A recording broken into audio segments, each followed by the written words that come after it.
Guys video തുടങ്ങുന്നതിന് മുമ്പ് ആദ്യം ഒരു കാര്യം പറയാം. നമ്മൾ കഴിഞ്ഞ ഒരു വീഡിയോ മനോലോയെ പറ്റി സംസാരിച്ചിരുന്നു, അദ്ദേഹത്തിൻ്റെ ഒരു പ്രസ് മീറ്റ് വിത്ത് ജേർണലിസ്റ്റുകൾ. അപ്പം അതിനകത്ത് ആദ്യം പറഞ്ഞൊരു കാര്യത്തിൽ ചെറിയൊരു മിസ്റ്റേക്ക് ഉണ്ടെന്നുള്ള ചില കമൻസ് ഒക്കെ കണ്ടിരുന്നു. സോ റെക്ടിഫൈ ചെയ്തതിന് നന്ദി. സോ നമ്മൾ ചില കാര്യങ്ങൾ ചിലപ്പോൾ നമ്മൾ മനസ്സിലാക്കുന്നതിലുണ്ടാകുന്ന പ്രശ്നങ്ങളാണ്. പിന്നെ ആക്സെൻറ്റ് ഇതൊക്കെ കുറച്ച് നമുക്ക് ചില കാര്യങ്ങൾ നമ്മൾ വേറെ തരത്തിൽ ചിന്തിക്കുമല്ലോ, അപ്പോൾ അതിൻ്റെ ഒരു ഇതാണ്. പിന്നെ ആദ്യം പറഞ്ഞാണ് അദ്ദേഹം, അതിനുശേഷമാണ് ഞാൻ പിന്നീട് സബ് ടൈറ്റിൽ യൂസ് ചെയ്തിട്ട് കാണാൻ തുടങ്ങിയത്. ഇത് ആദ്യ പോർഷനിലുള്ളതുകൊണ്ട് ഒരു മിസ്അണ്ടർസ്റ്റാൻഡിങ് പറ്റിയതാണ്, ഞാൻ ജസ്റ്റ് പറഞ്ഞു എന്നുള്ളതേ ഉള്ളൂ. എന്നാണെങ്കിലും നമ്മൾ ഇന്ന് സംസാരിക്കാൻ പോകുന്നൊരു വിഷയം എന്ന് വെച്ച് കഴിഞ്ഞാൽ, ഇപ്പം ന്യൂസ് നയൻ്റെ ഒരു റിപ്പോർട്ട് പ്രകാരം ഇന്ത്യൻ അണ്ടർ-20 ടീം അടുത്ത ഐ ലീഗിൽ കളിക്കും എന്നുള്ള ഒരു കാര്യങ്ങൾ പുറത്തേക്ക് വരുന്നത്. അതായത് ആരോസ് പ്രൊജക്റ്റ് തിരിച്ചെത്തുന്നു എന്നുള്ളതാണ് ഇതിൽ ഏറ്റവും പ്രധാനമായിട്ട് സംസാരിക്കേണ്ടത്. ഓൾറെഡി എൻ്റെ അടുത്ത് പലരും നമ്മുടെ കമൻറ്റ് ബോക്സിലും മെസ്സേജിലും ഒക്കെ ചോദിച്ച് പറഞ്ഞിട്ടുള്ളൊരു കാര്യമാണ് നമ്മുടെ ഇന്ത്യൻ ആരോസ് അതിന് തിരിച്ചു കൊണ്ടുവരുന്നതിനെ പറ്റിയിട്ടുള്ളൊരു കാര്യങ്ങളൊക്കെ സംസാരിക്കുക. അപ്പോൾ ഓൾറെഡി ഞാൻ ഇങ്ങനെ ചെയ്യണമെന്നുള്ളൊരു പ്ലാനിങ്ങിൽ തന്നെ ഇരുന്നൊരു കണ്ടൻറ്റ് തന്നെയാണിത്.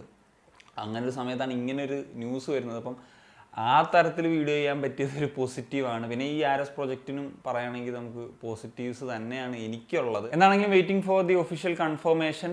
പിന്നെ 2010 നമുക്കറിയാം ഈ ഒരു പ്രൊജക്റ്റ് ആദ്യമായിട്ട് വരുന്നത്. ബോബ് ഹൂട്ടൻ കോച്ചൊക്കെ ആയിട്ടിരുന്ന സമയത്ത് അദ്ദേഹമാണ് ഇങ്ങനെ നിർദ്ദേശം വെക്കുന്നത്. അതായത് അണ്ടർ-20 അണ്ടർ-23 ടീമുകൾക്കൊക്കെ കൂടുതൽ ഗെയിം ടൈം കിട്ടുക. കാരണം ഐ ലീഗ് ആയിരുന്നു അന്നുണ്ടായത്. അപ്പോൾ ഐ ലീഗിൽ ഇനഫ് ഗെയിം ടൈം പലർക്കും കിട്ടിയിട്ടുണ്ടായിരുന്നില്ല. അപ്പോൾ അങ്ങനെ ഒരു ഇൻട്രൊഡക്ഷൻ കൊടുക്കാൻ പറയുന്നത് അങ്ങനെയാണ്. എനിക്കൊന്ന് മലേഷ്യയിലോ മറ്റോ അന്ന് അങ്ങനെ ഒരു പ്രോജക്റ്റ് ഉണ്ടായിരുന്നു. അപ്പോൾ അത് ഇൻസ്പയർഡ് ആയിട്ടോ മറ്റോ ആണ്. സോ ആദ്യം AFF 11 എന്ന് പറഞ്ഞിട്ടുള്ള ഒരു രീതിയിലാണ് ഇത് സ്റ്റാർട്ട് ചെയ്ത് ഐ ലീഗ് സെക്കൻഡ് ഡിവിഷനിൽ കളിക്കാനായിരുന്നു പ്ലാൻ. പക്ഷേ ആ സമയത്ത് മറ്റൊരു ക്ലബ്ബ് ഡിസ്ബാൻഡ് ചെയ്യുന്നൊരു സാഹചര്യം വന്നപ്പോൾ ആണ് ഐ ലീഗിൽ തന്നെ കളിക്കുക എന്നുള്ളൊരു പരിപാടിയിലേക്ക് വരുന്നത്.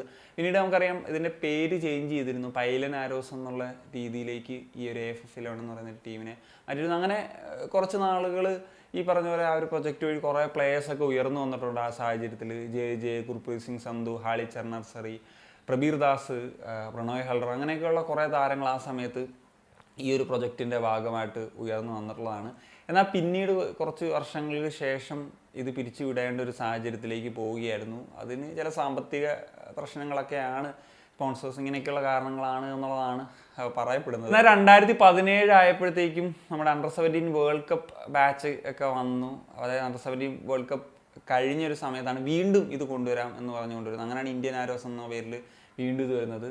അന്ന് മറ്റേ ലൂയിസ് നോട്ടർ മാറ്റോസ് ആണ് ആദ്യ കോച്ചൊക്കെ ആയിട്ടുണ്ടായിരുന്നത്, അണ്ടർ-17 ആ ബാച്ചിൻ്റെ കോച്ച് തന്നെ.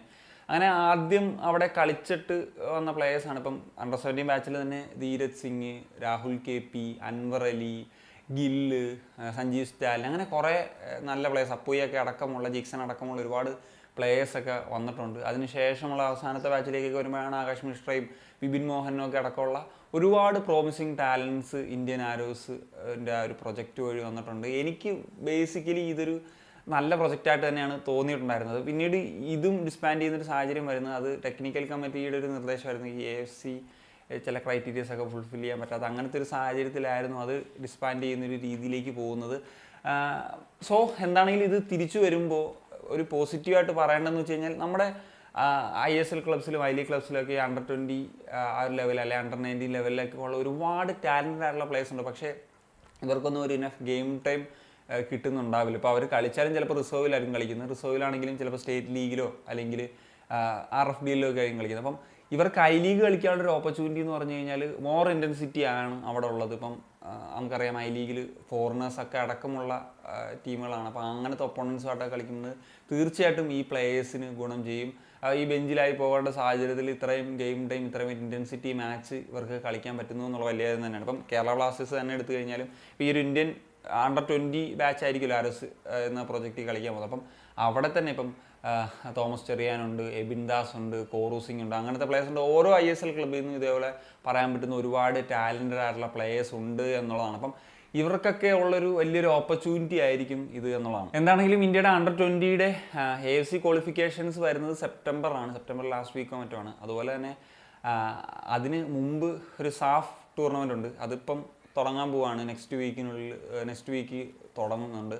സോ അതിനൊക്കെ ശേഷം ഒക്ടോബറിലേക്ക് ആയിരിക്കുമല്ലോ മിക്കവാറും ഐ ലീഗ് തുടങ്ങുക. അപ്പം നമ്മൾ അണ്ടർ-20 AFC ഏഷ്യൻ കപ്പിലേക്ക് ഒരു ക്വാളിഫിക്കേഷൻ നേടിക്കഴിഞ്ഞാൽ ഈ ഐ ലീഗ് ഈ അണ്ടർ-20 ടീമിന് വളരെ വലിയൊരു ഗുണം ചെയ്യും മാച്ച് എക്സ്പീരിയൻസ് എന്നുള്ളതാണ്. പക്ഷേ 2006 ശേഷം നമ്മുടെ അണ്ടർ-20 ടീം AFC അണ്ടർ-20 ഏഷ്യൻ കപ്പിലേക്ക് യോഗ്യത നേടിയിട്ടില്ല. അപ്പം അതൊരു പ്രധാനപ്പെട്ട കാര്യമാണ്. പക്ഷേ നമ്മൾ ഇത്തവണ നേരത്തെ തന്നെ ഒരു പ്രിപ്പറേഷൻ ക്യാമ്പൊക്കെ തുടങ്ങിയിട്ടുണ്ട്. 2-3 മാസത്തെ ഒരു ക്യാമ്പൊക്കെ കിട്ടിയിട്ടുണ്ട്. അത് എങ്ങനെയാണ് രഞ്ജൻ ചൗധരി എന്ന് പറയുന്നൊരു കോച്ച് യൂട്ടിലൈസ് ചെയ്യുമെന്നുള്ളതൊക്കെ നോക്കി കാണണം. നമുക്കറിയാം അടുത്ത ദിവസങ്ങളിൽ തന്നെ നമ്മൾ സാഫ് കപ്പിലൊക്കെ കളിക്കാൻ പോകുന്നുണ്ട് അണ്ടർ-20. അവിടെ എങ്ങനെ പെർഫോം ചെയ്യുന്നു എന്നുള്ളത് തീർച്ചയായിട്ടും നോക്കി കാണുന്ന ഒന്ന് തന്നെയാണ്. പിന്നെ ഈ ഒരു ആരോസ് പ്രോജക്റ്റ് വരുമ്പോൾ എനിക്ക് പേഴ്സണലി മറ്റൊരു കാര്യം കൂടി ആഗ്രഹമുണ്ട്. നമ്മുടെ അണ്ടർ-17 ബാച്ചിനും കൂടുതൽ ഗെയിം ടൈം കിട്ടുക എന്നുള്ളത്. അതിപ്പം RFBയിൽ കളിപ്പിക്കാനുള്ള അവസരമാണെങ്കിൽ അങ്ങനെ. ഐ ലീഗ് 2 ഇപ്പോൾ ഒരു പ്രോപ്പറായിട്ട് നടക്കുന്നുണ്ട്. ഒരു 10-14 മാച്ചസൊക്കെ അവിടെയും കിട്ടാനുള്ള സാധ്യതയുണ്ട്. അപ്പം അതുകൂടി വന്നു കഴിഞ്ഞാൽ നമ്മുടെ ഒരു അവിടെ നമുക്കറിയാലോ അണ്ടർ-17 നമ്മൾ ഏഷ്യൻ കപ്പൊക്കെ കളിക്കുന്നുണ്ട്. സോ അവർക്കൊരു മാച്ച് എക്സ്പീരിയൻസിനുള്ള ഒരു വകുപ്പ് തന്നെ ആയിരിക്കും അത് എന്നുള്ളതാണ് എനിക്ക് തോന്നുന്നത്. പിന്നെ ഫുട്ബോൾ എക്സ്പേർട്സൊക്കെ പറഞ്ഞിട്ടുള്ള ഒരു കാര്യമാണ്, നമ്മുടെ ഒരു ഫുട്ബോൾ ഡെവലപ്മെൻറ്റ് ഏറ്റവും ഒരു സ്റ്റേജസ് ആണ് അണ്ടർ-17, അണ്ടർ-20, അണ്ടർ-23, അതുപോലെ നാഷണൽ ടീം. നമുക്ക് അണ്ടർ-23 ടീമിനെ ഒരു കൂട്ടമായിട്ട് വെച്ചിട്ട് അങ്ങനെ കളിപ്പിക്കാൻ പറ്റില്ല. കാരണം 20 വയസ്സ് കഴിഞ്ഞുള്ള പല പ്ലേയേഴ്സും ഐ ലീഗിലോ ISLO ഒക്കെ ആയിട്ട് കളിക്കുന്നുണ്ട് എന്നുള്ളൊരു സാഹചര്യം ഉള്ളതുകൊണ്ട് അപ്പം അണ്ടർ-20യും അണ്ടർ-17യും തന്നെ കളിപ്പിച്ചാലും അതൊരു നല്ല പ്ലാൻ തന്നെ ആയിരിക്കും എന്നുള്ളതാണ് തോന്നുന്നത്. ഈ ഒരു ഗെയിം ടൈം അല്ലെങ്കിൽ ആ ഒരു എക്സ്പീരിയൻസ് എക്സ്പോഷറൊക്കെ കിട്ടാൻ അത് ഗുണം ചെയ്യും എന്നുള്ളതാണ്. സോ എന്താണ് ഈ ഒരു വിഷയത്തെ പറ്റിയിട്ടുള്ള നിങ്ങളുടെ ഒപ്പീനിയൻ? ഉറപ്പായിട്ടും കമ്പോസ്റ്റ് കളി സനി